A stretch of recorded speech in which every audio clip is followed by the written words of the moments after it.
Good morning, world of readers. Welcome to my channel. I am your favorite bisexual booktuber, Book Dragon Erin.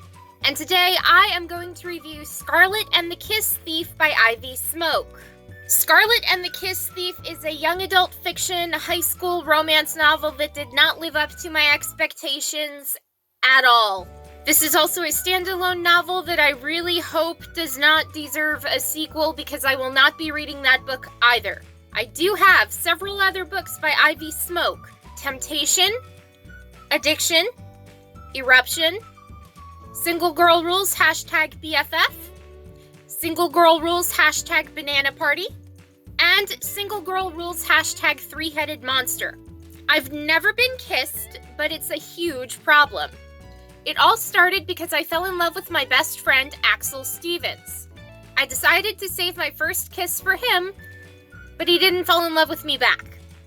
For the first time in years, he's finally single, and I have the perfect plan. I reinvented myself over the summer, trading in glasses for contacts, dressy pants for short skirts, and I have finally mastered the perfect strut in heels. I am going to walk into Empire High on my first day of senior year with so much confidence and win him over once and for all. My plan is flawless, and you have my word, by the end of the day I will be wearing his varsity jacket, noting that I am his girl. My fingers are crossed that I can seal the deal, all with my first kiss. So right off the bat, I hate several characters. High school bullies are pure evil where teenagers are concerned, and besides hating Scarlett's overly controlling dad, I hate the notorious 3 Gs of Empire High. They are Gigi, Georgia, and Gemma. They're the slutty bitches who I wouldn't mind seeing fall down and eat shit and smash their perfect little faces. I hate them so much with a passion. As you might guess, I'm quite vicious towards high school bullies when they start the problem. Since I was harassed mercilessly and tried ending my life because of it when I was in high school, I had to deal with girls like this, and I had to deal with boys harassing me, and I had to deal with teachers not being able to keep their hands off me.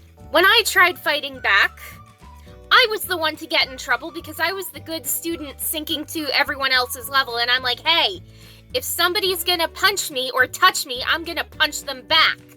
So you can see where I wouldn't mind seeing characters like the 3 Gs put in their place, because I have such a hatred for them and all that they have represented to me in the past that I would not mind seeing them die in a zombie apocalypse. Honestly, I probably shouldn't be reading books like this because it brings up painful memories of being preyed upon by creepy teachers and harassed by people who pushed me to the edge of life and death. I do not like talking about my suicide attempt or thinking about what caused me to lose my mind that night, but it is a real issue that remains in high schools across the world.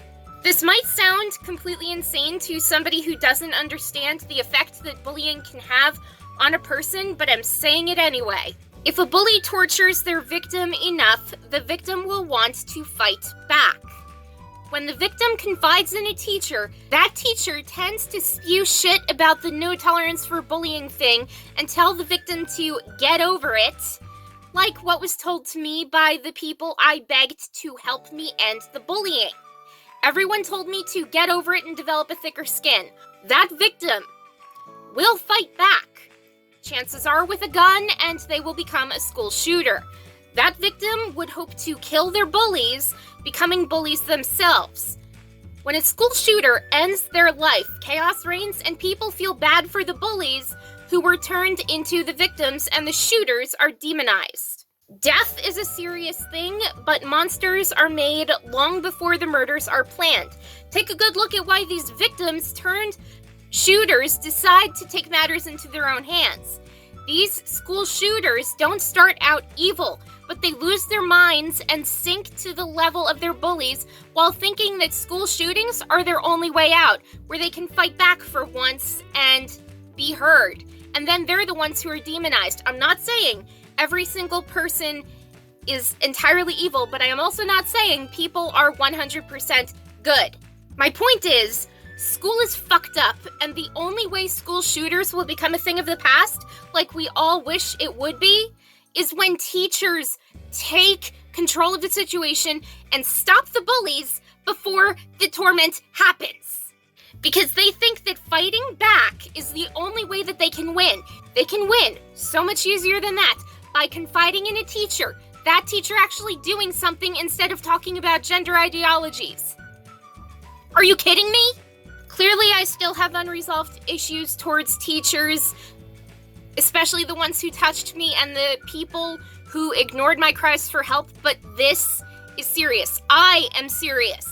No school shooter would exist if the topic of bullying was actually taken seriously. I am not pardoning school shooters, but they never start out evil. They become evil because they sink to the level of the people who torture them. As much as I love a good romance novel, I think I jumped ahead too soon in buying this book. I saw Kiss Thief, and I thought it would be a great new adult romance about a girl meeting a guy who's determined to steal all her kisses upon flirting with her. But this is just a young adult romance about teenagers in high school, so this definitely isn't the sex scene-filled book that I was hoping for.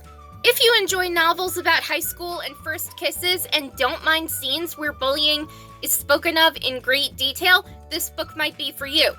However, if you're like me and have PTSD and panic attacks about high school, or reading books about high school with harassment in it, from fellow students or creepy teachers who can't keep their hands to themselves, then this book might not be one that you should read.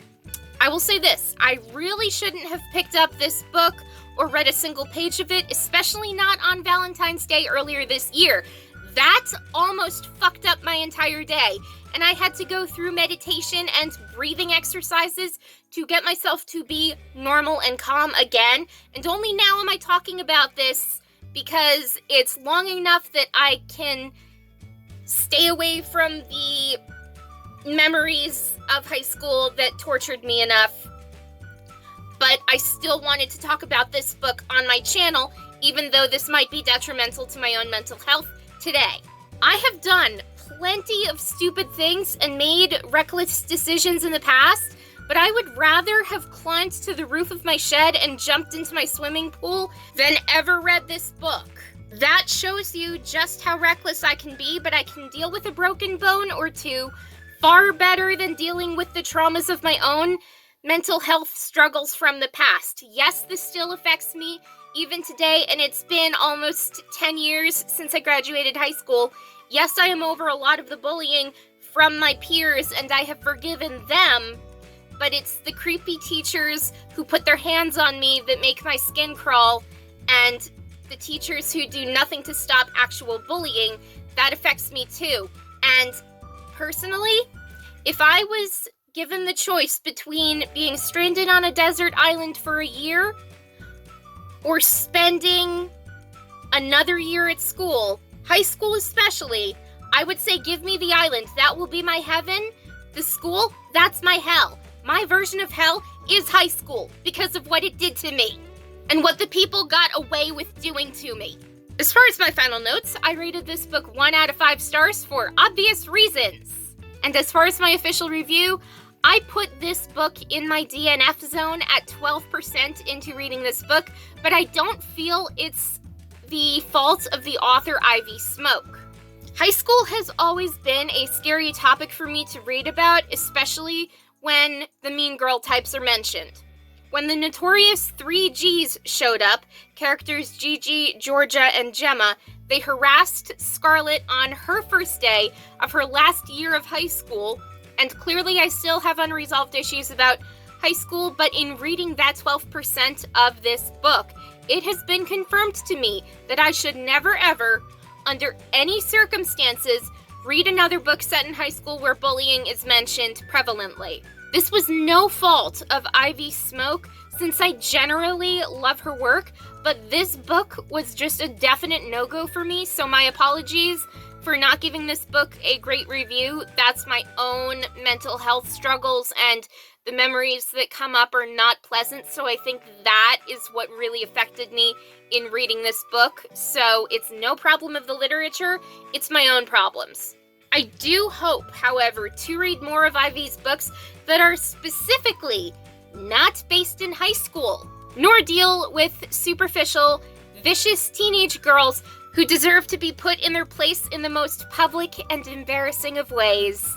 Before my head explodes or my brain implodes, please hit that like button to show some support. Comment below what your favorite memory of high school is, because I would genuinely love to know.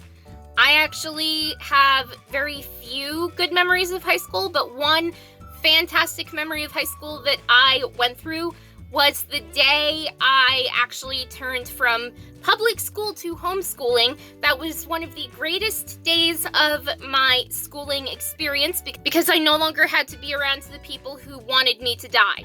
Anyway, with all that said, I will see you all next Sunday, so have a great rest of the week.